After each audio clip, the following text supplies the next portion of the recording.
Regarde ça. Toute la colline a cramé. Un crash d'OVNI inquiète les habitants. Il reste peut-être des traces de cet accident. Le gouvernement cachait quelque chose? Oui.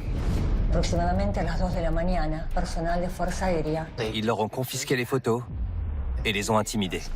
La possibilité d'un contact extraterrestre est un sujet dont les gouvernements du monde ne veulent pas parler. C'est comme s'ils voulaient que ces photos disparaissent. T'es sûr que c'est ici? C'est trop important pour qu'on les laisse faire. Il y avait 6 lumières espacées d'1 kilomètre. On ne nous dit pas tout. Donc c'est à nous d'enquêter sur la question et de découvrir la vérité. Les gens méritent des réponses. Viens voir.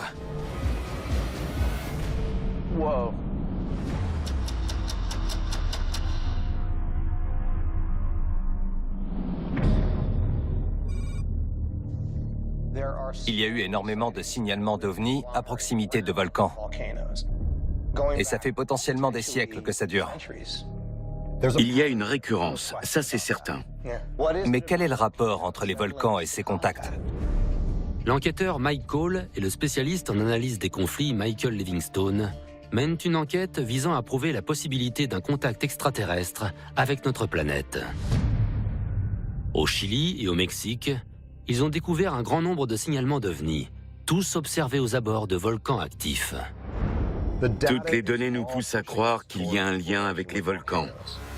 Et la plupart des ovnis observés à proximité de volcans volaient à basse altitude. Ils étaient très proches de la Terre. On va faire une recherche avec ovnis, basse altitude et le plus important, volcans. On part sur 25 ans et on cherche dans tous les pays.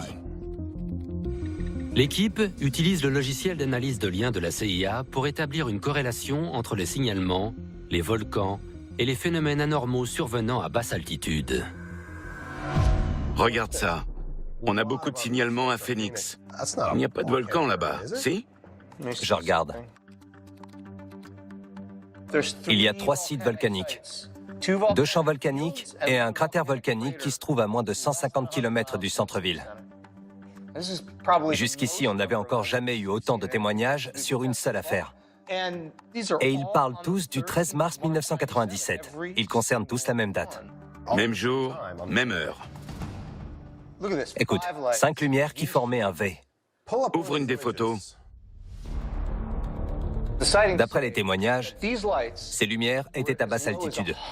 Elles étaient à 30 mètres du sol, sans bouger, pendant une durée de 30 minutes ou plus.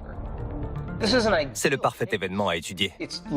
Il s'est produit il y a moins de 20 ans et il y a des milliers de témoins. On devrait pouvoir en interroger certains. On va envoyer Nick et Sarah à Phoenix pour qu'ils essayent d'en savoir plus sur cet événement.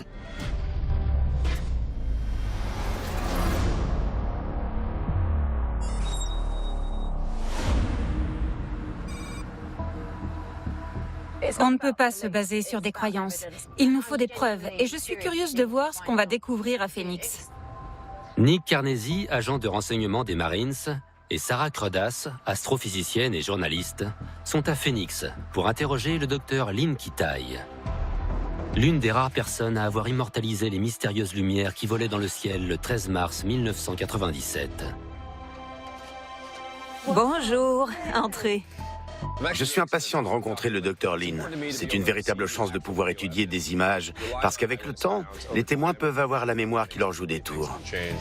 Au moins, une vidéo, on peut la décortiquer pour mieux comprendre ce qu'il s'est passé. Docteur Lynn, vous avez fait carrière dans la médecine? En effet, je suis médecin spécialisé dans la médecine interne et j'y connaissais rien en ovnis et en phénomènes anormaux, jusqu'au jour où mon mari et moi avons été témoins d'un phénomène juste à côté d'ici. Un phénomène qui est aujourd'hui l'un des plus signalés de l'histoire moderne.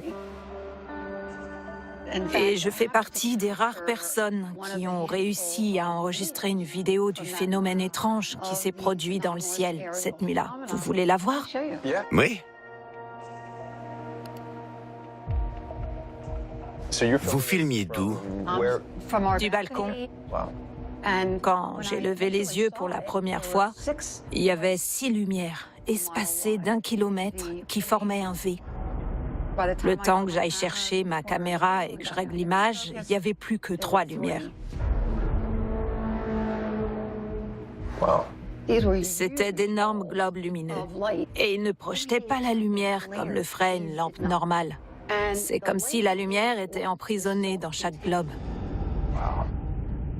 Est-ce que vous pensez qu'ils étaient tous reliés à un même objet? Ou est-ce qu'ils étaient indépendants les uns des autres?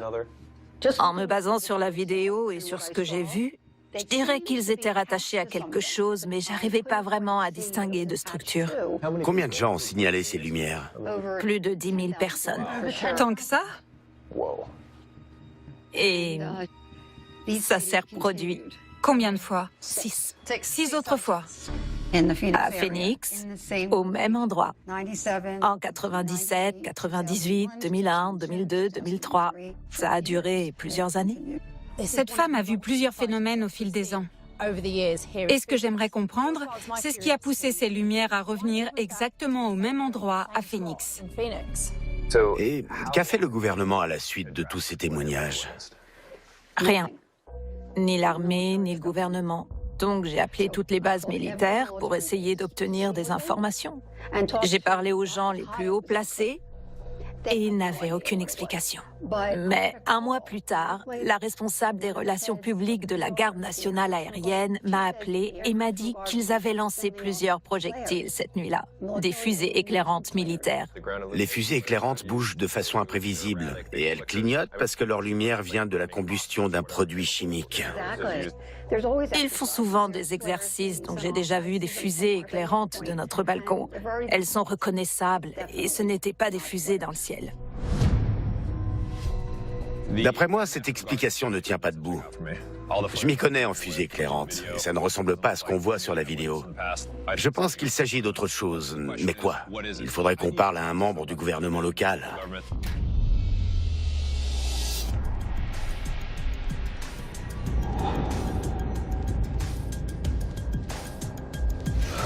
Bon, on est presque arrivé.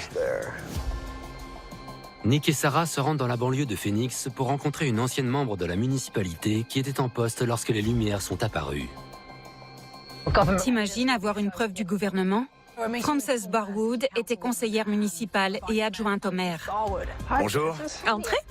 J'espère que sa version des faits va nous aider à comprendre ce qui s'est passé à Phoenix. Ok. On aimerait connaître votre avis sur les lumières qui ont été signalées dans le ciel à Phoenix dans les années 90. Il s'avère que j'avais une réunion assez tard ce soir-là. Une journaliste est venue me demander si j'étais au courant de cet objet qui avait survolé Phoenix. Et je lui ai répondu que je n'en avais pas du tout entendu parler. Elle avait interrogé le maire qui lui avait dit qu'il ne s'agissait pas d'un ovni avant de couper court à la conversation. J'ai trouvé ça un peu étrange. Si un objet survole la ville, il y a des risques qu'il percute un bâtiment ou des câbles électriques. Donc, pendant la réunion du mardi, j'ai demandé à en savoir plus sur cet objet qui avait été signalé dans le ciel. Le silence est tombé et tout le monde s'est mis à me fixer. Après la réunion, un adjoint est venu me voir pour me dire que je n'aurais pas dû en parler. Le maire ne voulait pas qu'on aborde le sujet. C'est vrai? Oui, mais le plus intéressant reste à venir. Un homme m'avait contacté par téléphone pour me dire qu'il avait filmé les lumières. Et environ 2 semaines plus tard, il m'a rappelé. Et il m'a demandé ce que j'avais pensé de la vidéo. Quand je lui ai dit que je n'avais rien reçu, il m'a dit qu'il l'avait donné à l'un de mes assistants. 2 hommes qui étaient sortis de mon bureau. Je n'avais pas d'homme qui travaillait pour moi. Mais apparemment, ils lui ont demandé la vidéo qu'il avait prise cette nuit-là. Je voulais savoir comment ils avaient su que cet homme m'avait appelé. Donc j'ai fait appel à un détective privé qui m'a dit « Votre téléphone a été mis sur écoute depuis le siège. C'est le gouvernement qui vous surveille. » Il n'était vraiment pas rassuré. Si Frances nous dit la vérité, on a affaire à une tentative de dissimulation. Reste à savoir pourquoi quelqu'un ferait ça. C'était très étrange comme histoire. Et ensuite, il y a eu la conférence de presse du gouverneur. Vous voulez la voir? Oui. 3 mois après l'incident, le gouverneur d'Arizona, Fife Symington, tient une conférence de presse. Symington announced a break in the case. I suggested that it was time to end months of speculation on the question and investigate the matter once and for all to clear it up. He says DPS has arrested a suspect. And this just goes to show that you guys are entirely too serious. Cette mise en scène avait pour but de ridiculiser toute cette affaire. En faisant ça, il sous-entendait que ceux qui voulaient creuser la question étaient fous.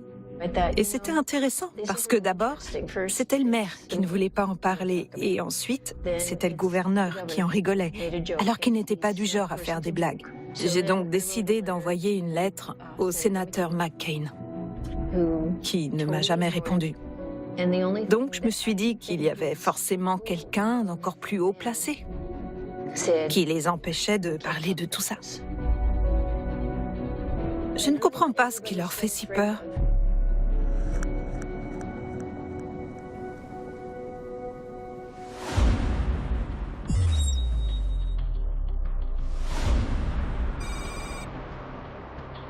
Frances Barwood est convaincue qu'on voulait la faire taire. Son téléphone était sur écoute. On lui cachait des informations. Donc, est-ce qu'elle est simplement parano? Ou est-ce qu'elle est vraiment sur la piste d'un complot visant à dissimuler ce qui s'est passé à Phoenix? Si c'est le cas, Qu'est-ce que ça pourrait bien cacher? c'est ça. Dans l'entretien, elle parle du gouverneur Fife Symington. Qu'est-ce qu'on sait de lui? Il a étudié à Harvard avant de rejoindre l'US Air Force, où il a reçu l'étoile de bronze et a été promu capitaine. Il y a passé 5 ans avant de se présenter au poste de gouverneur. Son CV inspire confiance. Oui. Il y a une interview avec lui, elle date de 10 ans après l'événement. March 13th, 1997. Lights over Phoenix. What did you see?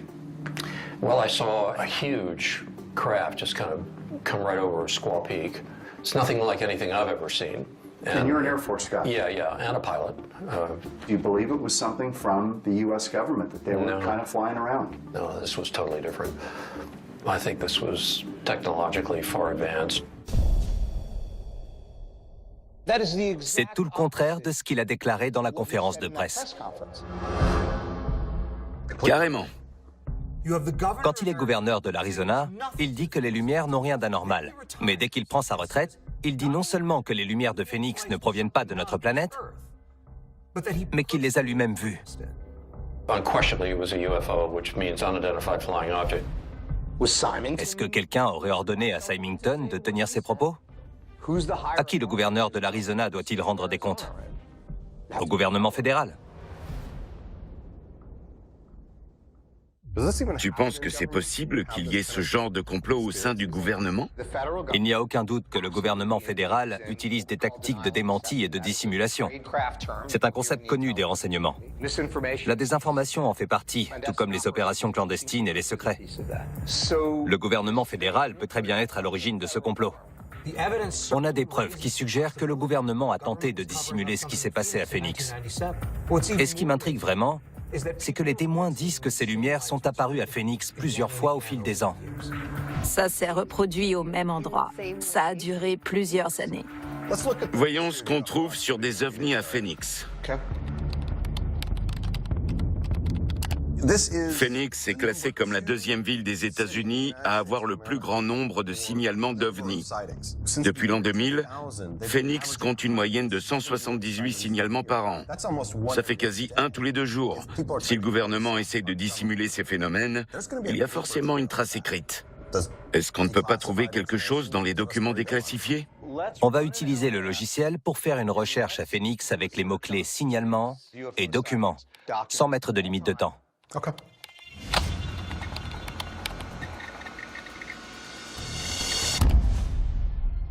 Ça donne quoi? Tu peux ouvrir celui qui est pertinent à 85%? Juillet 1947. C'est un document de l'US Air Force qui parle de photos prises par William Rhodes à Phoenix, d'objets non identifiables. Des objets volant à une vitesse inimaginable ont décrit 3 cercles près du domicile de M. Rhodes. L'agent a eu accès aux photos par le biais du rédacteur en chef du journal Arizona Republic. Pour plus d'informations, contactez le directeur du service des renseignements du quartier général de la 4th Air Force. Donc ces photos ont été réquisitionnées par le service des renseignements de la 4th Air Force. Ça signifie que l'armée a pris ces photos suffisamment au sérieux pour vouloir les confisquer. Donc, on a William Rhodes qui prend des photos et le journal qui en publie une. Voilà la photo. On dirait qu'il y a comme une découpe, non? Pour moi, ce qui est le plus étrange, c'est le point blanc au milieu de l'objet. Ça? Oui. Est-ce qu'il s'agit d'une lumière réfléchie par l'objet? Ou d'un trou? Et c'est pas tout, Mike. Regarde un peu la date à laquelle ces photos ont été prises. Le 7 juillet 1947. On la connaît, cette date. C'est l'affaire Roswell. En juillet 1947, à Roswell, au Nouveau-Mexique, des débris métalliques sont retrouvés dans le désert et transmis à l'US Air Force.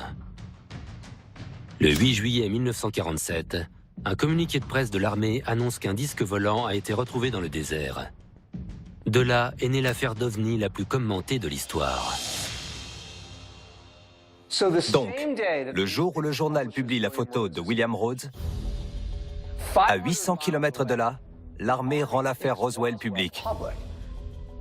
C'est pas incroyable qu'il y ait eu un autre événement tout aussi significatif à 800 km de là, mais que personne ne l'ait vu?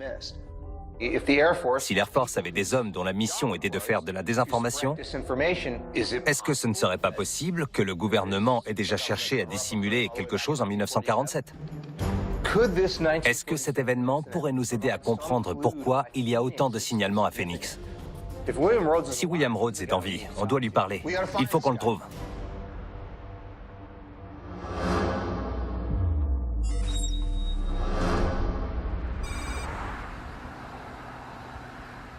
Il y a ses coordonnées? Regarde, Bill Morris, il y a son adresse. Cet homme pourra sûrement nous en dire plus sur William Rhodes. Nick et Sarah sont à Gilbert, en Arizona, où ils vont rencontrer un ami de William Rhodes. C'est ici? Ouais, à gauche. C'est super qu'il accepte de nous parler. Malheureusement, William Rhodes est décédé, mais on a retrouvé un de ses amis, Bill Morris.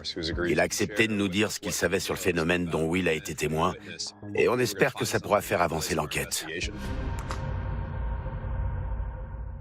Quelle relation aviez-vous avec William?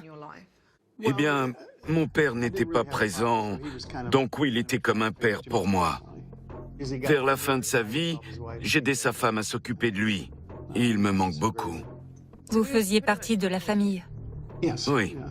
On a appris qu'il n'était malheureusement plus de ce monde, et dans le cadre de notre enquête sur les Lumières de 97, on a voulu remonter jusqu'aux plus anciens signalements à Phoenix. Et c'est là qu'on est tombé sur le nom de William Rhodes. C'était l'homme le plus intelligent que je connaissais, et j'en connais des cerveaux. Il était très porté sur les sciences. Il a déposé des dizaines de brevets et conçu des télescopes. Il y en a même qui sont exposés en Arizona. Super. Il a inventé un système pour éclairer des bâtiments à l'aide de miroirs qui réfléchissent le soleil. Malheureusement, il est né trop tôt. S'il était né à notre époque, je suis sûr qu'il serait en train de travailler à la Silicon Valley. On parle de quelqu'un de logique, fasciné par les sciences, qui était avide de connaissances et qui voulait inventer des choses. D'avoir accès aux témoignages d'un homme aussi fiable que William Rhodes, c'est une chance en or pour nous. Est-ce qu'il vous a parlé de ce qu'il a vu en 1947? Pas en détail. Il m'a dit qu'il sortait de chez lui pour rejoindre son laboratoire qui était sur sa propriété et qu'il a vu des objets dans le ciel qui ne ressemblaient pas à des aéronefs. Il y en avait plusieurs? 2. Ils bougeaient et avaient la forme d'un boomerang. Un boomerang? Est-ce que quelqu'un d'autre a vu ce qu'il a vu? Pas que je sache, mais il faut bien comprendre dans quel environnement ça s'est passé. Il vivait dans la 14e rue qui est aujourd'hui dans le centre de Phoenix. Mais en 47, elle était au milieu de nulle part. Il n'y avait rien autour et peu de gens y vivaient.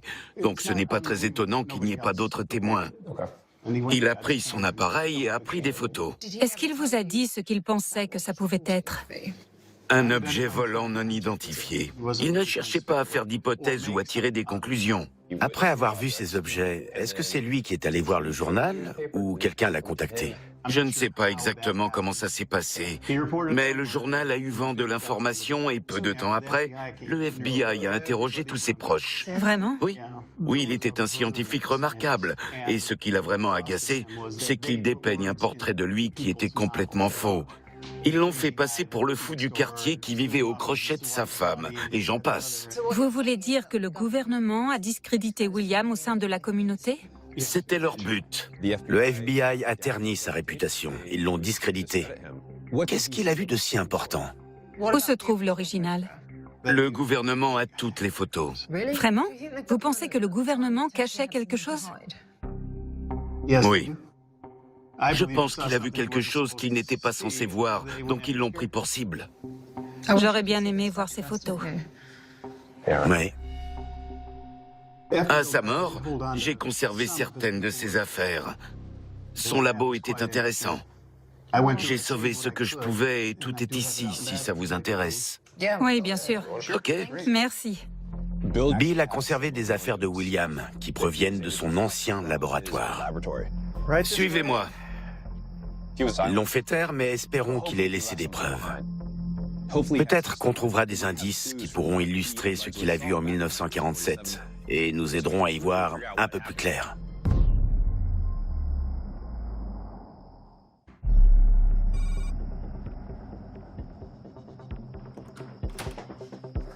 Ça en fait des affaires. Je vous laisse chercher ce qu'il vous faut. Faites comme chez vous. Merci. Merci. Nick et Sarah vont pouvoir examiner les effets personnels de William Rhodes, le témoin d'un ovni qui a survolé Phoenix en 1947. Il y a écrit Rhodes là-dessus. William Rhodes a vu quelque chose dans le ciel. Il a présenté ses photos à un journal et le FBI a pris les tirages papier et les négatifs et ne les lui ont jamais rendus. Mais espérons que les cartons de son ancien labo contiennent des indices sur ce qu'il a vu en 1947. J'adore ces magazines de SF. C'était les prémices de la conquête de l'espace. Regarde, un brevet du 27 mai 1953. Cool. Un générateur électrostatique. Là, on parle d'un homme qui avait les capacités intellectuelles d'élaborer une scie oscillante ou un générateur d'oxyhydrogène. C'était un innovateur. Il a un paquet de brevets. Cet homme a déposé 26 brevets. C'était quelqu'un qui avait des connaissances techniques, un esprit logique et qui était très intelligent. Un autre. Cool. Il y a écrit Rhodes dessus. On va ouvrir tout ça. Oh, regarde ça, des Super 8. Regarde, une forme mystérieuse photographiée à Phoenix. Un objet a décrit des cercles au-dessus du nord de Phoenix. C'est la photo qu'ils ont réquisitionnée. Écoute, un ovni s'est-il écrasé en 1947? C'est qui ça? Je sais pas, attends. Graves. Selman Graves déclare avoir vu un grand vaisseau aérien en forme de dôme atterrir sur une colline au loin. C'est qui ce Selman Graves? Je sais pas. On a une cassette. Regarde. Graves, octobre 47. Et il y a des coordonnées dessus. T'es sûr? Ouais, latitude et longitude. Je crois qu'il y a une télé là-bas. Ah bon? Ouais, j'y vais. Ce serait cool de pouvoir la regarder. Je pense qu'on va pouvoir regarder la vidéo. Et il y a un magnétoscope intégré. Ok. Elle est plutôt jeune. Est-ce qu'il y a une prise électrique dans le coin? Bingo!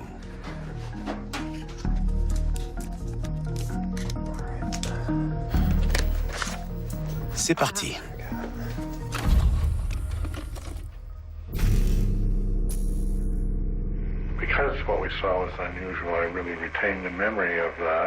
Tu le reconnais? Oui. C'est l'homme de l'article. C'est... Selman Graves. C'est la même personne. We had no idea what we were looking at. We had arrived there at about 10:30 in the morning. The object was large. It was approximately 36 feet. First thing that we said was, the Air Force sure didn't fly this thing here. We didn't leave there until about 10:30 at night because there were some other men that came on the scene that detained us with various questions and so forth. Tu parles de quoi? De l'ovni qui s'est écrasé? Describe the bulldozing operation that they then came across later. Tu crois que c'est William Rhodes qui filme? Peut-être, je sais pas. It was state machinery. It was a pleasant chap who was operating the dozer. He had groundbreaking spikes in the back and would lift the rear of the machine and drag back and forth. And I said, how long has it been that you've been operating here? And he said, 5 years. And I said, well, that's odd because I was here when nothing was going on here. And he laughed and said, yes, you're right. Si on se base sur cette vidéo, il est évident que cet homme est convaincu que quelqu'un a tenté de dissimuler le crash d'un ovni. C'est dingue. Je croyais qu'on enquêtait sur un autre signalement, mais cet homme a vu un objet au sol, et quand il est revenu, il y avait un bulldozer à la place. Il parle d'un endroit particulier, et sur la pochette, il y a des coordonnées qui sont notées. Elles ont forcément un lien avec la vidéo, mais lequel? Le plus logique, ce serait qu'elles indiquent l'endroit où l'OVNI s'est écrasé. L'homme sur la vidéo est persuadé que quelqu'un a tenté de dissimuler le crash d'un OVNI. William Rhodes était en train d'enquêter sur les OVNIs. Il cherchait à élucider un mystère. Tu peux les chercher? On a également trouvé des coordonnées. Est-ce qu'il s'agit de l'endroit où William pense que le crash a eu lieu? Est-ce que Selman les lui a donnés? On n'en sait rien. Les coordonnées renvoient à un endroit dans le désert. Je ne sais pas ce qu'on va y trouver, mais ça vaut le coup d'y jeter un coup d'œil.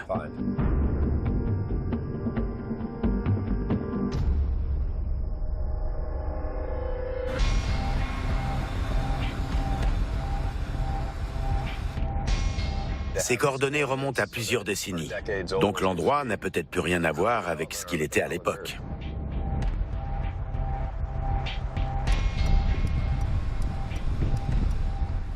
À 12 km du centre-ville, Nick et Sarah arrivent sur un large terrain dans le désert. On est arrivé. C'est là que les coordonnées nous amènent. Il n'y a pas grand-chose. Non, on va se garer pour explorer les environs. T'es sûr que c'est ici? Oui, mais je comprends pas pourquoi on a les coordonnées d'une parcelle dans le désert. On devrait quand même faire un tour au cas où on trouverait quelque chose. Ouais.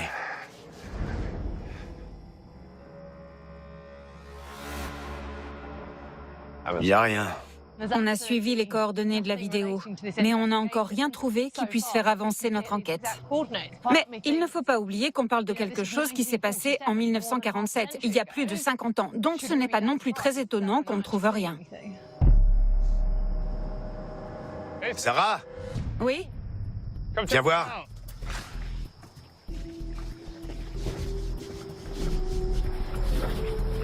Pourquoi c'est clôturé?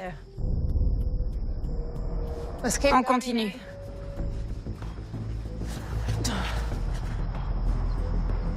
Regarde. C'est la ville qui a installé cette clôture. Allez, viens, on y va. Je veux voir ce qu'il y a derrière.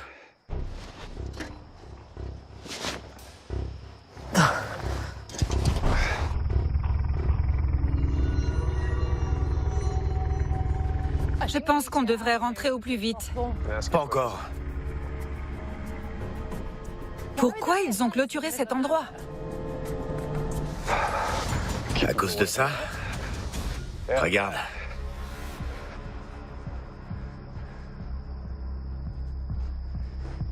C'est quoi ce truc? Il y a un autre local. Je sais pas trop ce que c'est, ça. On a des coffrets similaires à celui-là sur nos bâtiments blindés. Il est pas là pour rien.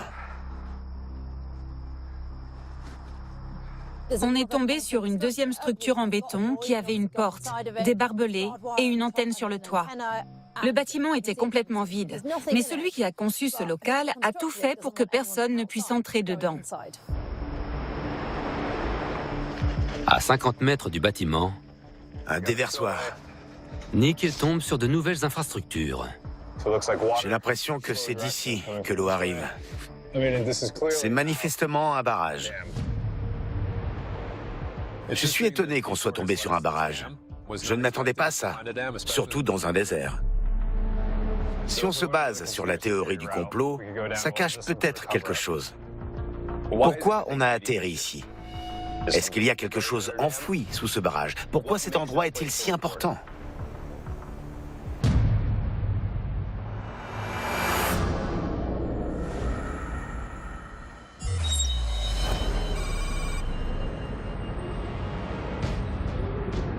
Le barrage Dream Hydro. Pourquoi est-ce qu'on se retrouve ici? Dream Hydro, OVNI à Phoenix. Il y a un article. Dream Hydro est au cœur d'une polémique sur les ovnis. Un résident de Phoenix, Selman Graves, déclare qu'un ovni a fait un ricochet à cet endroit. C'est le type de la vidéo, non? We had no idea what we were looking at. First thing that we said was, the Air Force sure didn't fly this thing here. Un crash d'ovni aurait été dissimulé à l'endroit qui est aujourd'hui la décharge de Cave Creek. Tu peux regarder si Cave Creek est loin de Dream Hydro? Oui. Juste là. Ok. Donc, dans l'article, il dit que l'ovni a fait un ricochet et a atterri là-bas. On a la maison de William, le barrage et la décharge de Cave Creek. Ça fait une ligne droite. Tu trouves pas ça bizarre, toi? Est-ce que ce ne serait pas possible que tout ça fasse partie d'un seul et même tableau? William prend un objet en photo, ensuite on a le signalement d'un ovni qui touche le sol au barrage et qui finit sa course à Cave Creek. L'Air Force vient de faire un grand nettoyage et des années plus tard, deux structures officielles apparaissent comme par magie et à ces endroits précis pour qu'on ne puisse pas trouver de preuves. L'enquête à Phoenix a été très fructueuse. On a des sites de contact présumés en Arizona qui sont enfouis sous deux structures officielles construites dans des zones associées à des tentatives de dissimulation. Il pourrait très bien y avoir des preuves de l'existence d'un objet extraterrestre dans le désert de l'Arizona. Mais le problème, c'est que les sites sont enfouis. Ils sont inaccessibles. Ce qu'il faudrait qu'on trouve, c'est un site qui n'a pas été recouvert. Des preuves d'autres crashs, d'autres impacts, d'autres débris. Ouais. On va lancer une recherche sur le logiciel. Cherche sur 25 ans. 25 ans. Dans le monde. Dans tous les pays. C'est parti. 489 résultats dans le monde. Regarde, les deux plus pertinents concernent Salta. 92% de pertinence pour les deux. Tu peux ouvrir cet article? Un crash d'ovni inquiète les habitants. Écoute ça. Plusieurs témoins ont signalé un objet en chute libre dans les montagnes d'Argentine. Le 17 août 1995. Un objet métallique brillant et lisse, laissant un panache de fumée derrière lui, a pris feu et s'est écrasé dans les montagnes. Des signalements à plus de 300 km de là. Ça fait une trotte. Ça se trouve où, Salta? Je regarde. Salta, en Argentine. Ok, donc. C'est à la frontière chilienne. Paul et Kawa y étaient, et ils ont enquêté sur des signalements de l'autre côté de la frontière. C'est au milieu de nulle part. Il y a une vidéo de l'endroit du crash. Regarde, toute la colline a été rasée. On voit la limite des arbres. Ça a détruit tout ce qu'il y avait sur le flanc de la colline. Et c'est vachement étendu. On pourrait y découvrir des débris encore intacts ou des signatures chimiques de cet accident. On va envoyer Paul et Kawa sur le terrain. Il faut prendre à gauche et continuer tout droit. Qu'est-ce que c'est beau ici? Paul Biban, journaliste, et Kawa Mallet, béret vert spécialisé dans les renseignements, sont à Buenos Aires pour enquêter sur le crash d'un objet volant non identifié dans les montagnes de Salta, le 17 août 1995. Il y a plusieurs témoins qui ont déclaré avoir vu quelque chose s'écraser dans les montagnes. Reste à savoir ce qui s'est passé. L'équipe a rendez-vous avec Marta Posset, une journaliste qui a couvert l'incident. J'ai fait appel à mon réseau en Argentine qui m'a parlé d'une journaliste qui a travaillé sur le crash de 95. Paul, c'est un plaisir de vous rencontrer. Elle va peut-être pouvoir nous aider à comprendre ce qui s'est réellement passé à Salta. Dites-nous comment tout a commencé. Al principio pensé que era una broma. Ses employés lui ont demandé d'aller enquêter sur place pour voir ce qu'il s'était passé à Salta, parce que des témoins avaient signalé un ovni. Íbamos hablando con el mozo, con alguien que caminaba. Cuando todos te cuentan la misma historia, ese es el momento de viajar a un lugar. Ça l'a intriguée, donc elle a décidé d'y aller. Les témoins disaient qu'ils avaient vu quelque chose exploser dans les airs et tomber en chute libre. Un grupo de rescate de Rosario de Lerna. On ne l'a pas laissé rentrer. Qui barrait l'accès au site? Ellos hablaban de personas que hablaban en inglés, gente con trajes que nunca habían visto, la típica policía científica. Tout le monde lui a dit que les routes étaient fermées et que personne ne pouvait passer. Comment avez-vous accédé au site? Al ponerme en contacto con ellos en Salta, al saber que no se podía ir hasta el lugar, Elle est tombée sur une équipe de secouristes qui partait fouiller le périmètre pour voir s'il y avait des victimes sur les lieux de l'incident. Et elle a décidé de les suivre pour accéder au site sans se faire remarquer par les autorités. y abriendo caminos con machetes. Elle a dû trouver un subterfuge. Et qu'avez-vous vu en arrivant sur place? Pasto quemado, De l'herbe brûlée, il y avait également de la roche en fusion. Elle a trouvé ça très étrange. Donc elle a commencé à demander aux habitants de la région ce qu'ils avaient vu. algunas personas me hablaban de un metal que se movía, de cosas grandes como de 2 metros que subieron a camionetas y se lo llevaron. Quelqu'un les a pris. Sí. Cuando vimos estas fotos y sabíamos la historia que teníamos a conseguir el primer avión. La misma noche que salió y que estaba en los kioscos, fue una noche de terror, porque aproximadamente a las 2 de la mañana tocaron el timbre y era personal de Fuerza Aérea que estaba solicitando y pidiendo el material fotográfico y las notas que yo no tenía, estaban en la redacción. Le lendemain, ils se sont rendus à la rédaction et ils ont obtenu gain de cause. Ils leur ont confisqué les photos et les ont intimidés. Ils étaient tous très effrayés. Quelle explication officielle les autorités ont-elles donnée au public? ¿Dónde cayó el famoso meteorito? ¿Por qué no hay un gran cráter? ¿Dónde está el meteorito? Las autoridades seguían insistiendo. Quand elle est retournée au bureau, elle a demandé si elle pouvait continuer l'enquête. Mais ses employeurs ont refusé. Donc elle est passée à autre chose. Porque cuando uno investiga un crimen, cuando uno investiga un caso policial o una guerra, uno sabe de dónde viene el tiro y sabe cómo esquivarlo. Pero cuando uno investiga algunas cosas con tanto misterio y con tanto secreto, hay que cuidarse la espalda. C'est vrai. Ouais. Sachant qu'ils ont confisqué toutes ces preuves et ont demandé à ses employeurs de la faire taire, j'ai du mal à croire qu'il s'agissait d'une météorite. Ils essaient sûrement de cacher quelque chose. Il y a un homme qui a vu l'explosion, mais il n'a rien voulu dire parce qu'il avait trop peur des conséquences. Et personne n'a jamais entendu sa version des faits. On est sur une grosse piste. Il faut qu'on retrouve ce témoin et qu'on le rencontre au plus vite. Ça pourrait faire avancer l'enquête. Et pour savoir s'il s'agissait d'une météorite, on fera des tests. Este es el teléfono de Roberto. Roberto, super. C'est peut-être l'info qui va tout changer.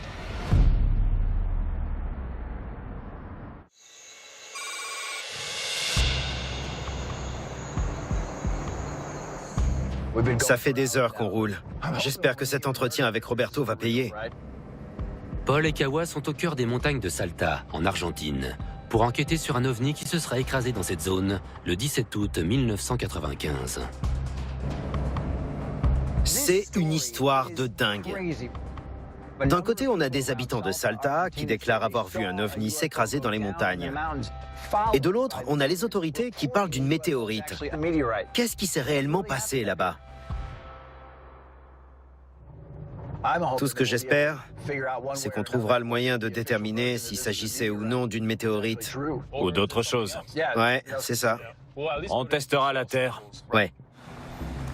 L'équipe est accompagnée de l'interprète Dario Amari et d'un géologue de l'université de Salta, Roré Marcusi. Roré, vous seriez capable de déterminer s'il s'agissait d'une météorite ou d'un autre objet? Entonces, ¿usted es capaz de determinar si eso fue un meteorito o si fue otro objeto? Sí, se puede determinar correctamente, sí, de acuerdo a los minerales o a lo que haya en el suelo que se puede encontrar. Hay indicadores que son... Super. Ça doit être lui. Ils ont rendez-vous avec Roberto Veñas, un témoin qui a découvert l'endroit où l'objet s'est écrasé.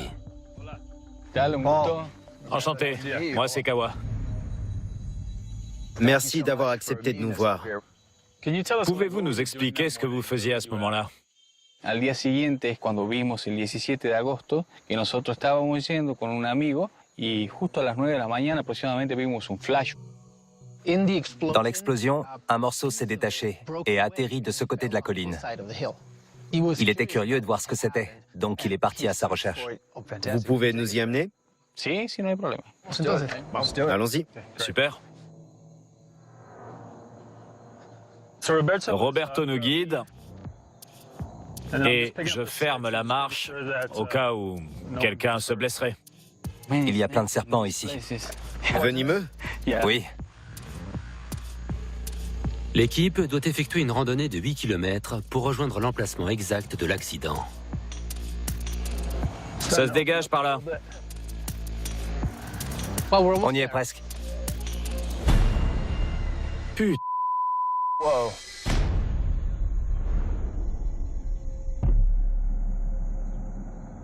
C'est ici que l'impact a eu lieu? Exactamente. C'est tout noir. C'est comme si c'était mort depuis longtemps. Regarde la limite. On se croirait dans un cratère. On était en pleine jungle. Et d'un seul coup, on se retrouve dans cette clairière sortie de nulle part. C'est quoi ce truc?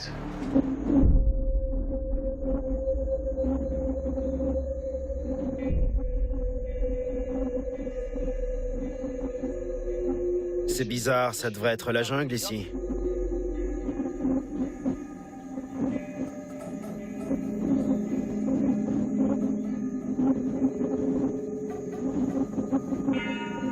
Inicialmente esto cuando yo conocí, estaba todo quemado, pero árboles caídos. C'était brûlé? Il y avait quoi au sol? Ça ressemblait à quoi? Quand il est arrivé, tous les arbres étaient couchés au sol. Il y avait plein d'arbres ici. Et depuis le temps, ils auraient dû repousser.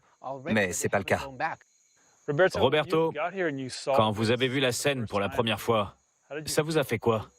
Salía de mi asombro, realmente no daba crédito a mis ojos lo que estaban viendo porque en mi vida había visto algo así. Désolé de demander, mais est-ce que ça ne pourrait pas être dû à une exploitation forestière? Est-ce qu'il se pourrait que ce soit des bûcherons qui aient abattu ces arbres? Non. Non, personne ne viendrait abattre des arbres ici. C'est difficile d'accès, donc ce ne serait pas du tout logique. Si c'était le cas, il y aurait un sentier ou une route. C'est vrai. D'après vous, normalement, ça devrait être la jungle ici. Sí, exactamente como se muestra alrededor. Cette clairière n'existait pas avant. Il n'y a rien qui puisse expliquer pourquoi il n'y a presque pas de végétation ici. Non. S'il s'agit de l'impact d'une météorite, on va pouvoir le déterminer en trouvant des signatures minéralogiques que seule une météorite pourrait laisser derrière elle et qu'on ne trouve pas dans ces montagnes. On dirait que tous les arbres ont été rasés. Ça n'a pas de sens. C'est bizarre. Prochainement dans Contact. Si un ovni s'est écrasé à cet endroit, je veux qu'ils me donnent leur avis sur cette histoire. Des gens habillés tout en noir sont arrivés en 4x4. Des hommes en noir. Qu'est-ce qu'ils voulaient cacher? Si ce cercle existe encore et qu'on le retrouve... C'est génial. Il faut qu'on creuse pour comprendre ce qu'il s'est passé. Je veux des réponses. C'est la plus longue rencontre dont on nous ait parlé. Ok, le moment tant attendu. Les échantillons qu'on a ici pourraient contenir une preuve de contact.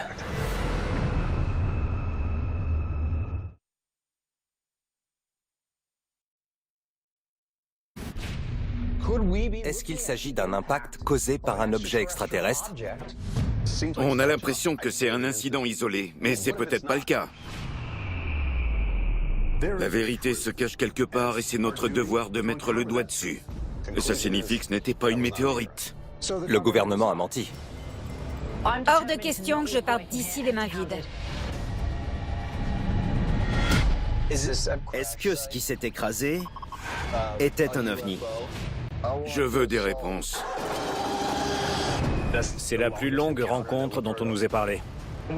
C'est peut-être la confirmation qu'un ovni s'est posé sur notre planète.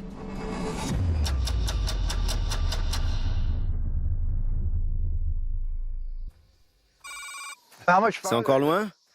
4 km.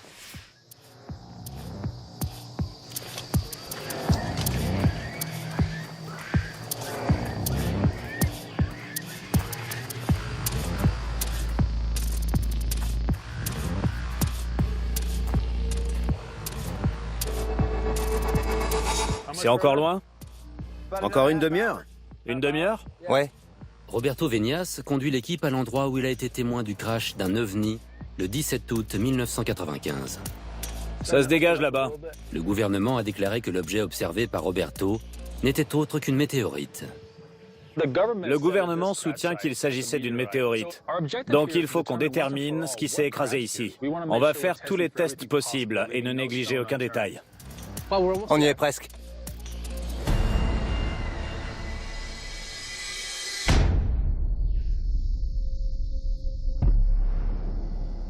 C'est ici que l'impact a lieu? Exactement. On dirait que tous les arbres ont été rasés. Ça n'a pas de sens. L'équipe tombe sur une clairière de 300 mètres de long et de 150 mètres de large, soit l'équivalent de 10 terrains de football. Avant l'incident, cette zone était recouverte d'une forêt dense. Avec l'aide de Jorge Marcusi, Paul et Kawa vont inspecter les lieux en détail. Quelles sont vos premières impressions? Bueno, no veo gran evidencia de campo. Il ne voit pas d'éléments qui pourraient suggérer qu'une météorite s'est écrasée ici. Quelle est la manière la plus efficace de procéder?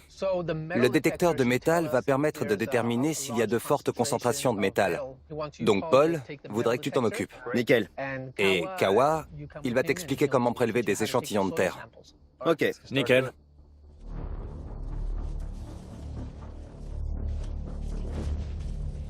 C'est vachement plat comparé au reste de la jungle. Je démarre au centre et je continue en décrivant une spirale comme quand on tond une pelouse, pour être sûr de ne négliger aucune zone.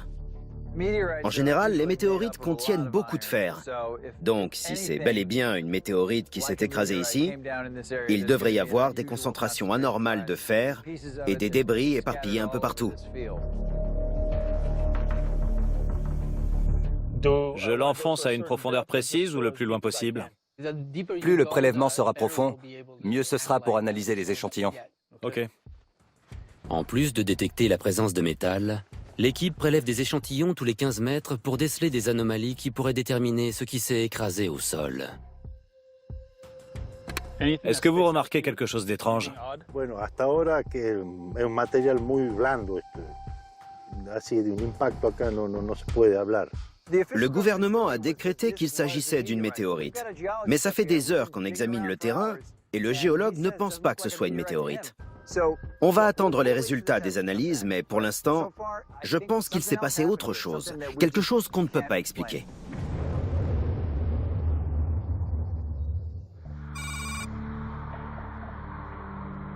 Je pense que c'est une bonne idée de parler à la police.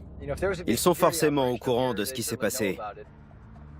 En attendant que leurs échantillons soient analysés, Paul et Kawa se rendent au siège de la police de Salta. D'après les témoins, les autorités locales ont barré l'accès au site. Donc on va discuter avec la police de Salta pour obtenir plus d'infos sur ce qui s'est vraiment passé dans ces montagnes. Kawa. Paul, enchanté. L'équipe a rendez-vous avec l'adjoint administratif Jorge Acosta. On enquête sur un événement qui s'est produit en 1995, le 17 août pour être précis. Il y a un objet mystérieux qui s'est écrasé dans les montagnes de Salta. Et on se demandait si vous aviez des comptes rendus ou d'autres informations concernant cet incident. Bueno, me fijo.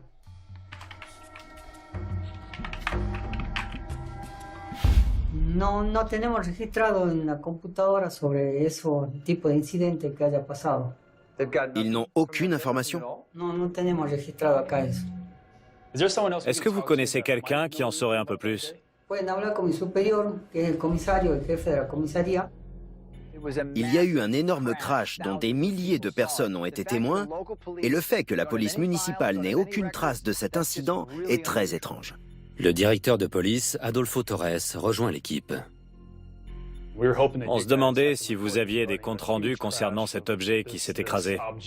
Algo del incidente sé, porque bueno, no era, digamos, nuestro caso, no era nuestra investigación acá en la policía de la provincia, no quedó registro. Donc vous êtes bien au courant qu'un incident s'est produit ce jour-là et que d'autres organismes ont été impliqués dans l'enquête. Mais votre service ne possède aucune archive et vous aussi, vous trouvez ça étrange. J'essaie juste de comprendre. Je trouve ça très bizarre que les autorités locales ne possèdent aucune trace d'un événement qui a nécessité une réponse d'une telle ampleur. Por lo menos acá no tenemos esa información. Sí, es extraño. Dans ce genre d'incident, leur mission est de gérer les potentielles victimes et ils confirment qu'ils devraient avoir accès au compte-rendu de ces opérations. Mais ce n'est pas le cas. Mais ce n'est pas lui qui était en poste à cette époque. Il ne travaillait pas encore pour ce service il y a 23 ans. Donc les seules informations qu'il possède viennent des rumeurs qu'il a pu entendre dans le quartier. La police municipale n'a pas aidé à sécuriser les lieux ou à enquêter? Oficialmente la policía no participó del incidente. D'accord. Ils affirment qu'ils n'ont aucune trace de cet événement et qu'un organisme plus haut placé a débarqué et pris le contrôle de l'enquête. C'est pas très clair comme histoire. Qui est-ce qui tirait les ficelles dans cette affaire? Est-ce que vous connaissez quelqu'un qui pourra avoir d'autres informations sur cet événement? Quelqu'un lui a confié à titre privé qu'un homme qui habite dans la région avait vu l'explosion. Donc vous pourriez peut-être suivre cette piste.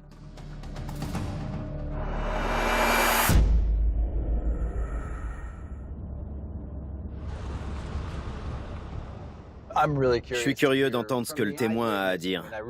Je suis impatient qu'il nous explique ce qu'il a vu. Paul et Kawa sont dans la banlieue de Salta pour rencontrer Tony Galvano, le témoin mentionné par le directeur de police. On y est. Ouais, ça doit être là. Tony a travaillé 35 ans comme pilote commercial et connaît parfaitement l'espace aérien de l'Argentine. Buen día. Hola, ¿qué tal? Hey. Où étiez-vous le jour où l'OVNI s'est écrasé? ¿Dónde estabas el día en que se estrelló el OVNI en 1995? En ese día, 2 menos cuarto de la tarde, 13:45, estábamos, en mi caso particular, estaba de sobremesa. Et il a entendu une très grosse explosion. Vous avez ressenti l'impact? La terre a tremblé? Exactamente, un movimiento telúrico. Comme une onde de choc. Pueblos aledaños, Taco Pozos, Monte Quemado, que están a 150 kilómetros, sintieron igual que sentimos nosotros en Joaquín B. González. 150 km? C'est ça. Ça fait une trotte. Et ils ont quand même senti quelque chose. Apparemment, il y a eu des secousses, et c'était aussi le cas en Virginie, au Mexique et au Chili.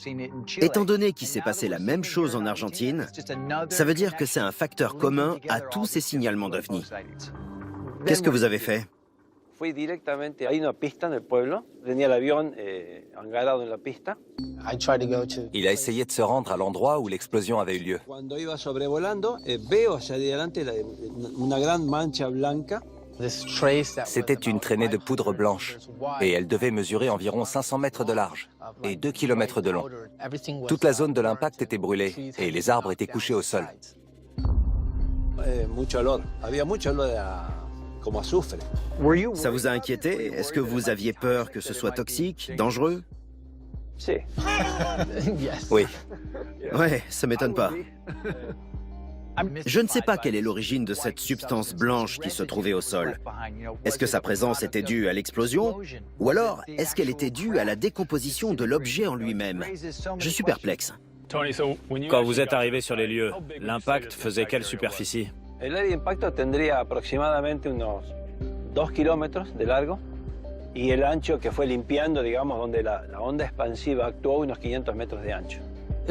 Il faisait environ 2,5 km de long et environ 500 mètres de large.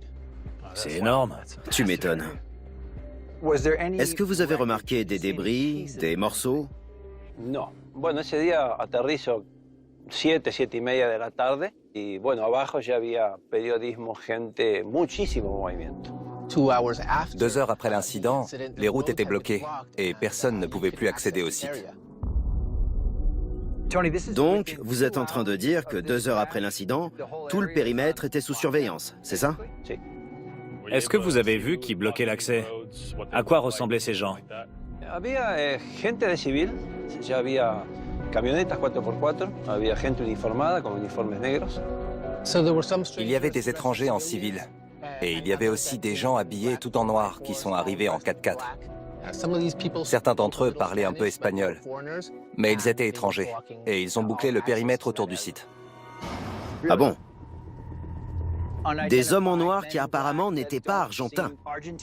Ça m'interroge. Ces hommes ne voulaient pas que cette affaire soit divulguée et qu'on puisse accéder au site. C'est comme s'ils voulaient étouffer l'affaire. Mais qui étaient ces hommes et qu'est-ce qu'ils voulaient cacher?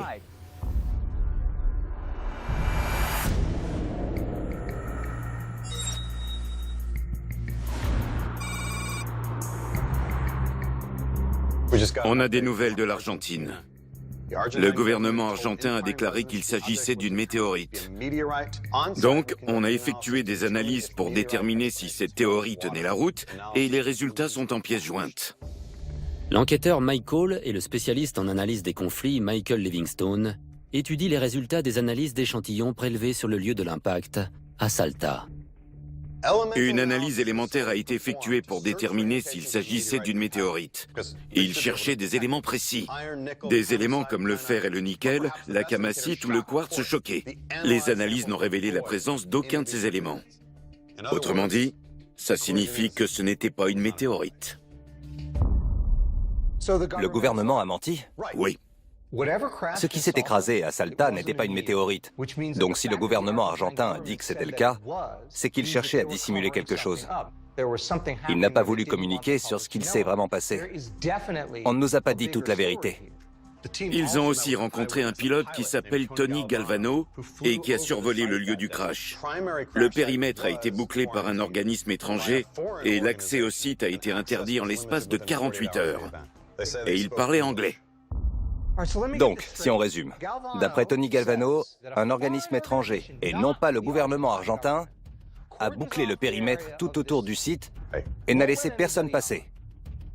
De là, le gouvernement argentin a déclaré qu'il s'agissait d'une météorite. Mais les analyses ont déterminé que ça ne pouvait pas être le cas. Donc le gouvernement avait tort. Si ce n'était pas une météorite, alors qu'est-ce qui a provoqué cet impact ? Et qui étaient ces hommes en noir impliqués dans l'affaire?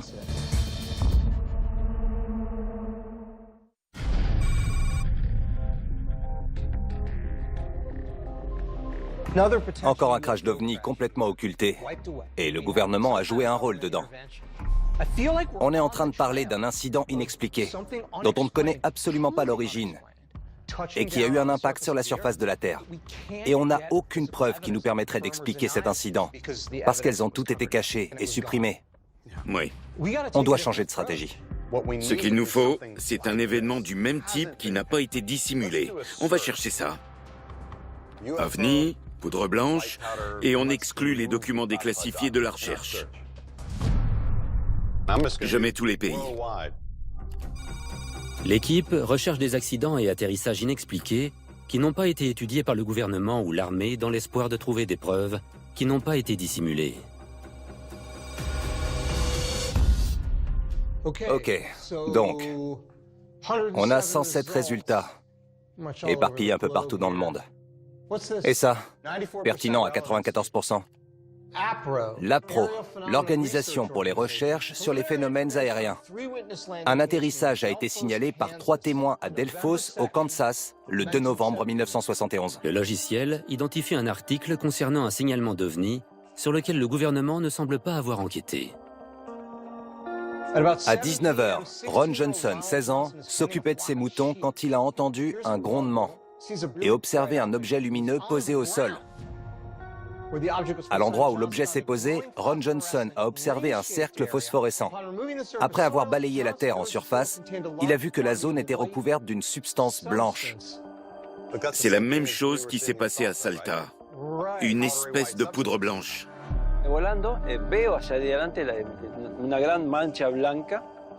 C'était une traînée de poudre blanche. Ron Johnson s'est empressé de prendre une photo. Tu l'as? Je cherche. La voilà. Est-ce que c'est la délimitation du cercle? C'est quoi ce truc? Le grain de l'image est mauvais. C'est une photo qui a 50 ans. C'est donc difficile de déterminer ce que c'est. Ok, il faut qu'on creuse. Il y a des témoins, des éléments qui coïncident avec l'autre affaire. Et à Salta, on a obtenu des résultats en envoyant un géologue sur le terrain. Donc on pourrait faire la même chose. On envoie une équipe sur place, et s'il y a un lien avec Salta, on le prouve. Le sol a été impacté et d'autres éléments coïncident avec Salta. Donc on ne peut pas se permettre de ne pas aller à Delphos. Si un ovni a atterri là-bas, on trouvera peut-être quelque chose sur place pour prouver qu'il y a eu contact. C'est où, Delphos? C'est un petit bled. Ici, on a toutes les habitations. Mais tout autour, on n'a que des champs. Il n'y a pas eu beaucoup de construction, donc ça veut dire que le site est peut-être intact. Oui. Raison de plus pour envoyer une équipe au plus vite.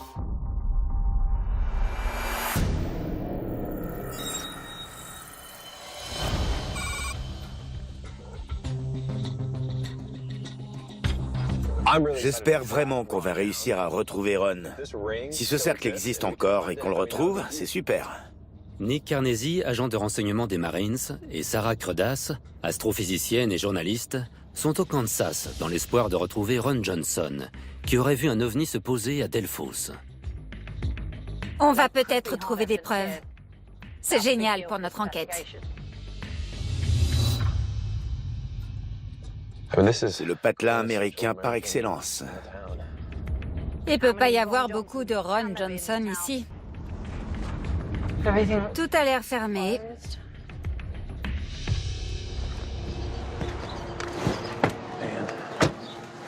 Alors? Rien. C'est fermé.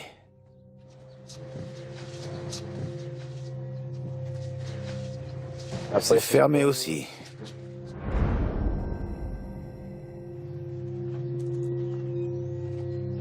Il n'y a pas un chat. Je ne trouve rien. Il n'y a aucune trace de lui sur les réseaux sociaux, ni sur Internet en général. J'arrive même pas à trouver son adresse. Ouais. Ça a l'air ouvert. Je continue mes recherches.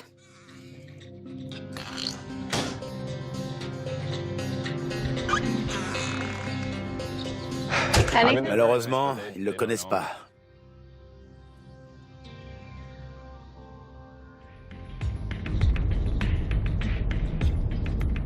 Il y a forcément quelqu'un qui a entendu parler de Ron Johnson. Je vais en profiter pour faire le plein. Ok.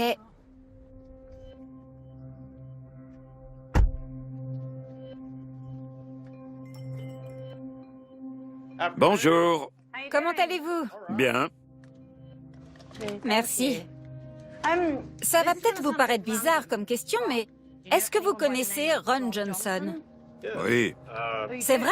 Oui. Il habite juste à la sortie de la ville. Il a une ferme qui se trouve au nord de la ville. C'est à quel sujet? On aimerait discuter avec lui d'un événement qui s'est produit au début des années 70. Vous parlez de l'OVNI?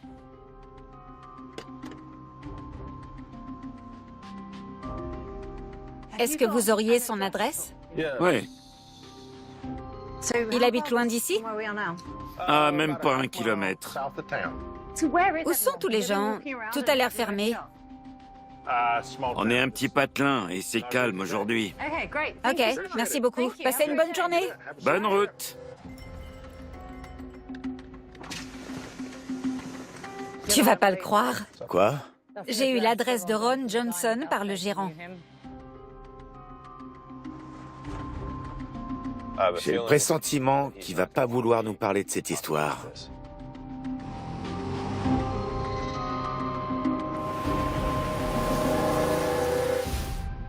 Oui, Johnson. Super.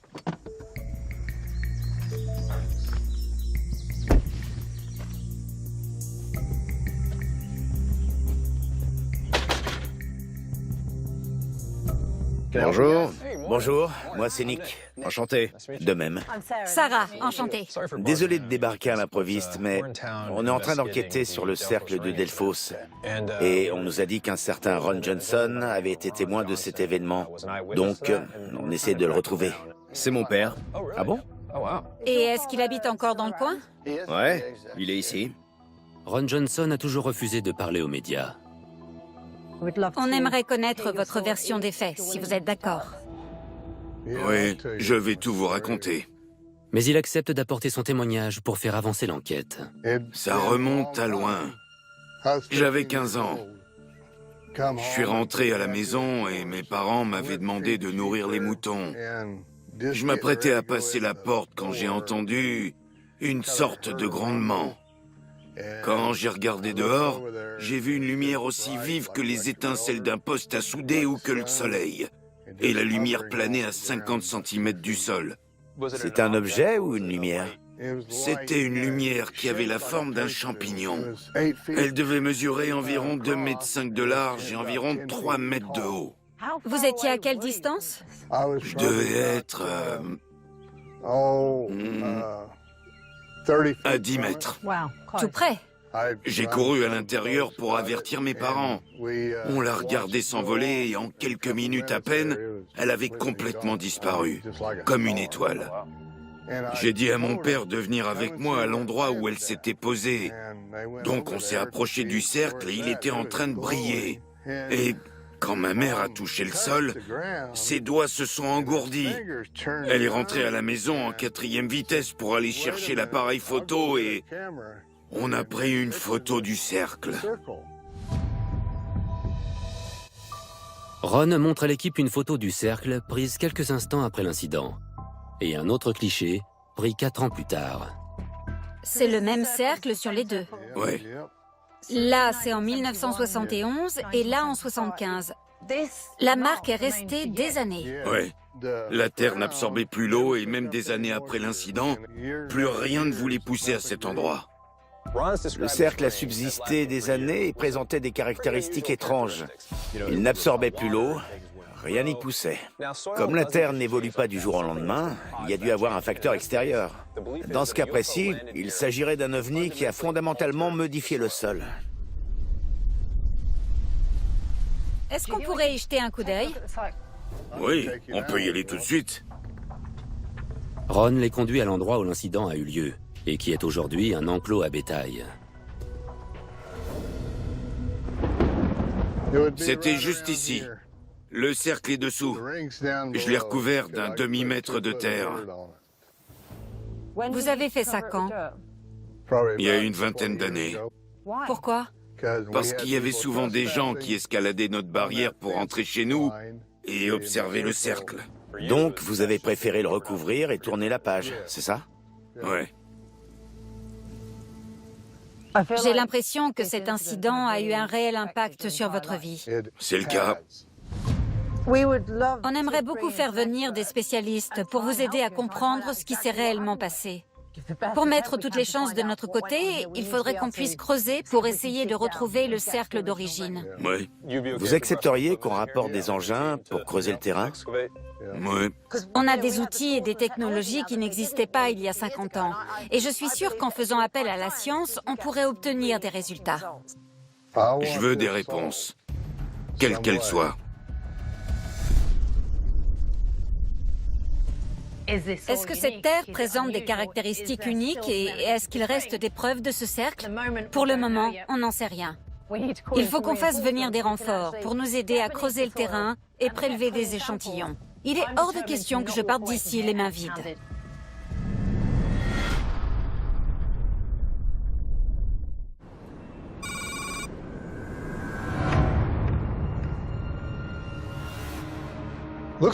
Paul et Kawa ont interrogé des gens, et ils ont du nouveau.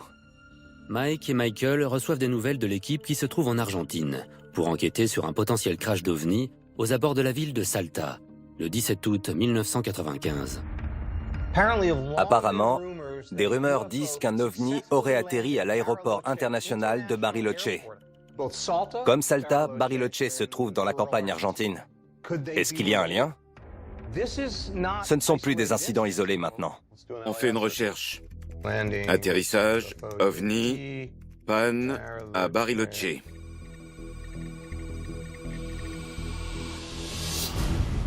Un résultat. Pertinent à 98%. Le 15 août 95, c'est seulement 2 jours avant l'incident de Salta. Des empreintes circulaires de 20 à 30 mètres à l'aéroport de Bariloche, incrustées dans le sol, avec 4 cercles plus petits à chaque coin, causés par une chaleur intense. La Terre présente une mystérieuse substance blanche sous la zone touchée. Comme à Salta. Source de chaleur et substance blanche. Est-ce qu'un ovni s'est posé à Bariloche avant de s'écraser à Salta 48 heures plus tard? À voir. Les dirigeants de l'aéroport n'ont pas fait de déclaration, bien qu'ils aient enquêté en interne. Quelque chose volait et s'est posé au sol, et à l'aéroport, ils ont des radars. Et des caméras. Oui, ils doivent avoir des infos. On va envoyer Paul et Kawa à l'aéroport de Bariloche. Ils trouveront peut-être quelqu'un qui a participé à l'enquête ou assisté à l'événement, et qui a les infos dont on a besoin.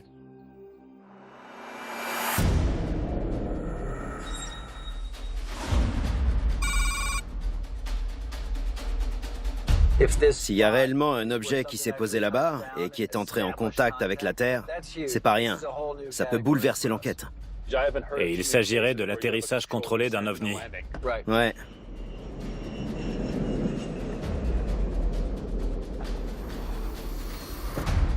C'est plus petit que ce que je pensais.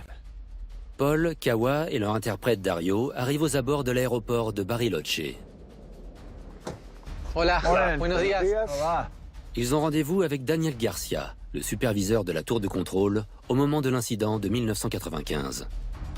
Qu'est-ce que vous savez sur l'OVNI qui s'est posé en 1995?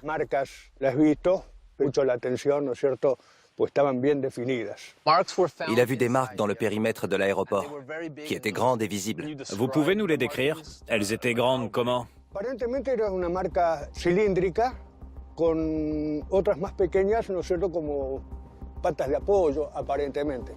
Donc il y avait un grand cercle avec plusieurs petits cercles autour. Et est-ce que les lignes étaient bien définies? Estaba bien definido. Sí. Elles étaient incrustées et brûlées. C'était brûlé. Exactamente. Si un ovni a réellement atterri en toute sécurité sur notre planète, il faut qu'on récolte le plus de détails possible sur cet événement. Una pequeña excavación, ¿no es cierto?, como para a ver si se detectaba algo anormal. L'enquête a donné quoi? Que yo tenga conocimiento en ese momento, en esa circunstancia, no lo puedo definir. Hubo otro caso que sí, que fue observado. Environ une demi-heure avant de tomber sur les cercles, des gens ont vu un ovni posé au sol dans le périmètre de l'aéroport. Et ça a peut-être un lien. Donc, avant les cercles, des gens ont vu un ovni. C'est ça, aux alentours de 20 heures. Racontez-nous. Como jefe de turno en el edificio debajo de la Torre Vieja, cuando veo una luz muy fuerte. Il y avait quelque chose qui émettait une lumière, mais il n'arrivait pas à en déterminer la forme. Et il y a eu une coupure de courant dans l'aéroport et en ville. À Bariloche? Oui. À 15 km. Vous pensez que c'était à cause de l'objet? Daría la sensación que sí, que una energía inexplicable. Ils ont mis les générateurs en route parce qu'un avion était en approche et devait atterrir. Et ils ont vu quoi, eux? Ils ont vu l'objet? Se le pone al costado, al lado derecho. Le pilote a demandé à la tour de contrôle s'il y avait un appareil dans le ciel, parce qu'il en voyait un à côté de lui. Et il ne comprenait pas ce que c'était. Comandante Polanco ve la luz, era muy intensa, ¿no es cierto? Entonces, estimo que sí, que tiene que haber sido el mismo objeto que se acercó. Il pensait qu'il faisait quoi? No lo sé. L'objet a disparu en un clin d'œil. Il s'est passé environ une trentaine de minutes entre le moment où la lumière est apparue et le moment où l'avion s'est posé. C'est dingue. On est en train de parler d'une interaction de 30 minutes entre un ovni, une tour de contrôle et deux pilotes différents. C'est tout simplement incroyable. On n'a jamais entendu une chose pareille. C'est la plus longue rencontre dont on nous ait parlé. C'est la première fois que j'entends ça. Et ils étaient très proches. On a un témoin qui affirme qu'il y a eu une rencontre entre un ovni et un avion. Et apparemment, l'objet s'est volontairement dirigé vers cet endroit. Ça soulève tellement de questions. Pour quelle raison cet objet a-t-il provoqué ces coupures de courant? Et pourquoi visait-il cet aéroport en particulier? Il nous faut des réponses.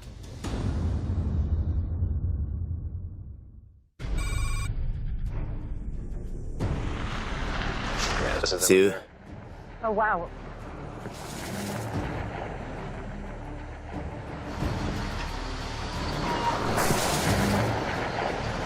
Nick et Sarah sont à Delphos, au Kansas, où Ron Johnson affirme qu'en 1971, un ovni s'est posé sur sa propriété en laissant un cercle d'une substance blanche derrière lui. La marque est restée des années. Ouais. Mais Ron a recouvert le cercle de 50 cm de terre pour dissuader les curieux de pénétrer illégalement dans sa propriété. Diane, voici Ron, le propriétaire du terrain et le témoin de l'événement. Nick et Sarah ont fait appel à une équipe de spécialistes du département de pédologie de l'Université du Kansas, dirigée par Diane Presley. Je peux le voir? Oui, suivez-moi. Ok, cool. Il se trouve juste ici. On a fait venir des spécialistes pour nous aider à creuser le terrain, prélever des échantillons et les envoyer au labo où ils pourront les analyser. Si cette terre est singulière, la science nous permettra de le découvrir. C'est cette zone de terre. Est-ce qu'il se peut que la terre soit contaminée par la couche qui a été posée il y a 20 ans? Est-ce que des éléments ont pu être transférés vers la couche de terre plus profonde? C'est possible. Ce qu'on va faire, c'est qu'on va délimiter le périmètre avec des drapeaux et ensuite on amènera le pick-up pour extraire un échantillon. Ron, vous nous dites où poser les drapeaux? Ok. Pile au centre? Ouais, au centre, juste là. Un autre, juste là. Grâce aux instructions de Ron, Nick et Sarah délimitent le périmètre où devrait être enfoui le cercle de Delphos. Là? Ouais, Ok. C'est bon? ouais.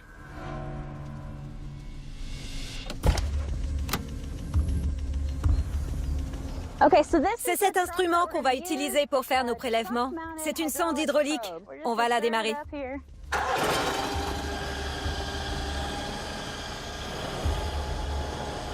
Diane Presley utilise un carottier qui permet d'extraire des sédiments à plus d'1 demi-mètre de profondeur, tout en limitant la contamination des échantillons.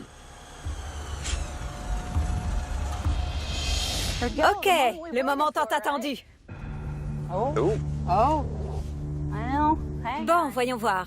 Donc, on a une couche de fumier. La couche un peu rougeâtre, c'est la nouvelle couche de terre. Et j'ai l'impression qu'on a de la terre ordinaire tout du long. Je ne pense pas qu'on ait la substance blanche. C'est plus profond? Je crois qu'il faut qu'on bouge, qu'on se repositionne.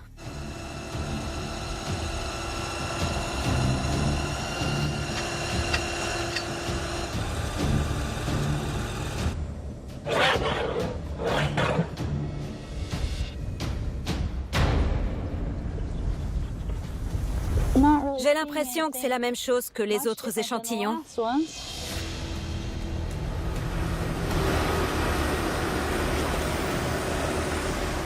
Le carottier ne permettant pas de localiser le cercle, l'équipe a recours à une excavatrice pour enlever une large portion de terre.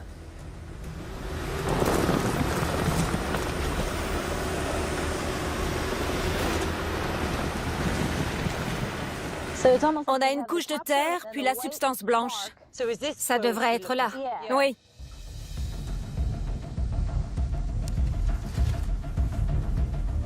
L'équipe prélève plusieurs échantillons, mais n'a toujours pas trouvé la preuve qu'elle recherche. Voilà. Je suis un peu déçu et surpris qu'on n'ait rien trouvé qui prouve qu'un ovni s'est posé ici. Oui. J'ai trouvé quelque chose qui se démarque des autres échantillons qu'on a récoltés. Ça vient d'où? De là. Regarde. J'ai l'impression que ça pourrait être un morceau de l'ancienne surface. Et qu'est-ce qu'il a de particulier? Ce que je trouve étrange, c'est que la surface est toute lisse. Ça pourrait être dû à la pression exercée par l'atterrissage? Peut-être. Et l'autre chose que je trouve bizarre, c'est qu'il n'y a aucune racine qui a pénétré cette terre. Elle ne présente pas beaucoup de pores. C'est intéressant parce que Ron a dit que rien ne poussait au niveau du cercle. C'est vrai. Et tous ces morceaux se trouvent à l'endroit où on avait estimé que le cercle devait se trouver. Vous aviez déjà vu ça? Non, pas vraiment. C'est inhérent à ce cas précis. J'ai hâte qu'on l'examine pour découvrir si cette terre a des propriétés différentes. Mais pour le moment, je ne peux pas me prononcer.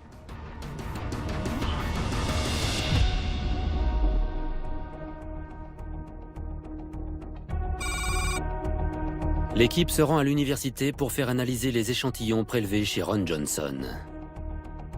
On y est.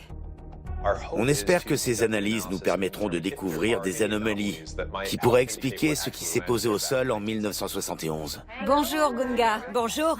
Vous allez bien? Les spécialistes de l'environnement Gunga Adaraji et Jay Weeks vont tenter de déterminer la composition des échantillons. C'est aujourd'hui qu'on aura les résultats? C'est ça. Pour commencer, on va mesurer le pH. L'équipe démarre avec un test permettant de définir le pH de la Terre. Au Kansas, il varie entre 5,5 et 7. J'utilise une sonde de pH et j'immerge l'électrode dans la solution qu'on a versée sur l'échantillon.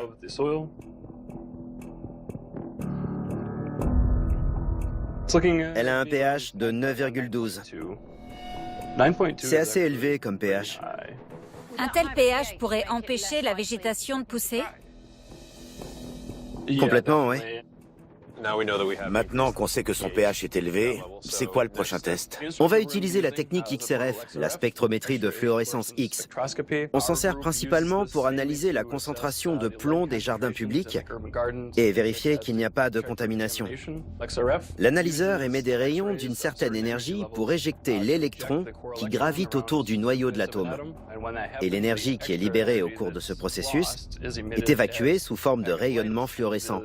L'analyseur détecte ces rayonnements et leur intensité, ce qui nous permet de déterminer les éléments présents dans le matériau. Il émet des rayons X, mais si on ne se place pas devant, il n'y a aucun problème. Donc je vais me retourner et m'agenouiller au sol.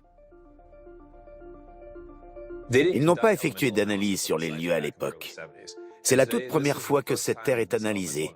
Et ce test va peut-être nous apporter des informations encore inconnues. Apparemment, il y a une plus forte présence de calcium dans les échantillons prélevés en surface. Qu'est-ce qui pourrait causer cette concentration de calcium? Il y a du bétail sur le terrain, et le fumier contient du calcium. Donc il n'y a rien d'inhabituel. Non. Il faut qu'on continue les tests pour comprendre à quoi on a affaire. Qu'est-ce qu'on peut faire? On peut faire un test rapide qui consiste à déposer quelques gouttes d'eau pour voir si des bulles d'eau se forment à la surface ou si la terre absorbe l'eau. La capacité d'absorption de la Terre va déterminer si le sol a été en contact avec une chaleur intense. Plus elle est hydrophobe, plus la chaleur exercée sur la Terre aura été importante. Donc, on utilise cet échantillon comme témoin. Oui, afin de comparer les différences. L'équipe commence par un échantillon témoin prélevé à 15 mètres du cercle.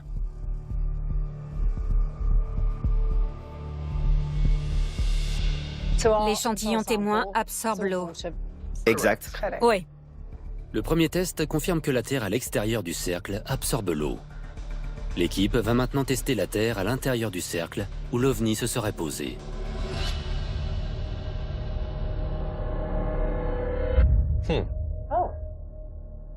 On peut recommencer? C'est fou.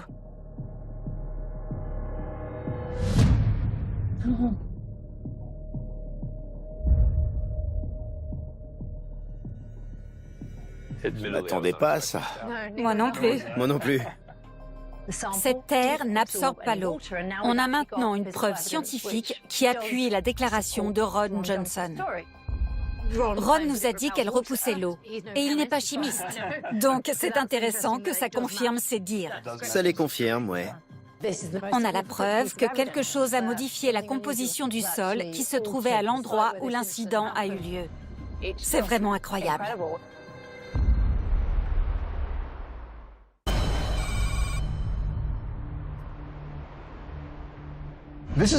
C'est la terre prélevée dans le cercle. Et regarde. Elle n'absorbe pas l'eau. Regarde. Oui, et elle reste collée à la bulle. Regarde. C'est dingue. C'est la première fois que je vois de la Terre réagir comme ça. Le département de pédologie nous a fourni la preuve scientifique que la Terre à l'intérieur de ce cercle est différente de celle qui se trouve à l'extérieur. Et ça correspond à ce que dit notre témoin, Ron Johnson. Ok, donc d'après Ron Johnson... Elle devait mesurer 3 mètres de haut. La marque est restée des années. Oui, la Terre n'absorbait plus l'eau et même des années après l'incident, plus rien ne voulait pousser à cet endroit. Donc au début, ça pouvait sembler dingue cette histoire d'OVNI qui s'est posée dans un champ. Mais maintenant, on a des preuves scientifiques. Oui. C'est pas rien comme découverte. Ça peut vouloir dire que toute son histoire est vraie. Donc il se peut qu'un OVNI se soit posé sur son terrain et en utilisant une technologie qu'on ne comprend pas, il ait brûlé ou modifié la Terre au point qu'elle ne puisse plus absorber l'eau. Est-ce qu'il s'agit d'un impact causé par un objet extraterrestre? Et si oui, pourquoi à Delphos, une ville perdue au milieu du Kansas? On a l'impression que c'est un incident isolé, mais ce n'est peut-être pas le cas. On va lancer une recherche dans cette région pour voir ce qu'on trouve. L'équipe recherche des phénomènes aériens anormaux qui se seraient produits ces 100 dernières années dans un périmètre de 80 km autour de Delphos, dans l'espoir de comprendre pourquoi un ovni se serait posé dans cette région. On a 36 résultats. En 1980, une lumière vive ressemblant à une étoile est apparue 4 heures avant le coucher du soleil. En 2016, on a vu des lumières vives se déplacer au-dessus des arbres. Ouvre celui-là. 89%. En 2008, une lumière plus intense que le soleil a poussé le bétail à se mettre à l'abri, comme il le fait à l'approche d'une tempête. Je ne l'ai pas bien vue, mais elle n'était pas plus grande qu'une voiture. C'est à peu près la même taille. Que le cercle. C'est ça. Ça fait beaucoup de points communs. Ils décrivent tous une lumière vive, comme le soleil. Il y a plusieurs témoins. Et à chaque fois, la lumière se trouve soit au sol, soit tout près du sol. Et dans un témoignage, on parle d'une taille similaire à celle du cercle signalé en 1971. Et regarde ça. Les signalements sont tous dans les mêmes environs. Tu peux sortir la carte ?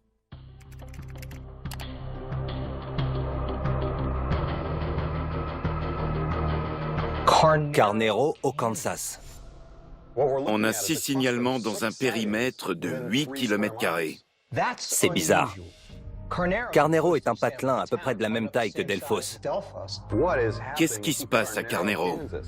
On va envoyer ses coordonnées à Nick et Sarah. Et on va voir quelles infos ils trouvent. Prochainement dans Contact. Qu'est-ce qui attire ces objets ici? Intéressant, on dirait une plateforme d'atterrissage. Ça fait des années qu'il y a des signalements au-dessus du lac. Pourquoi cet ovni planerait au-dessus de cette île? C'est abandonné depuis un bon moment, on dirait.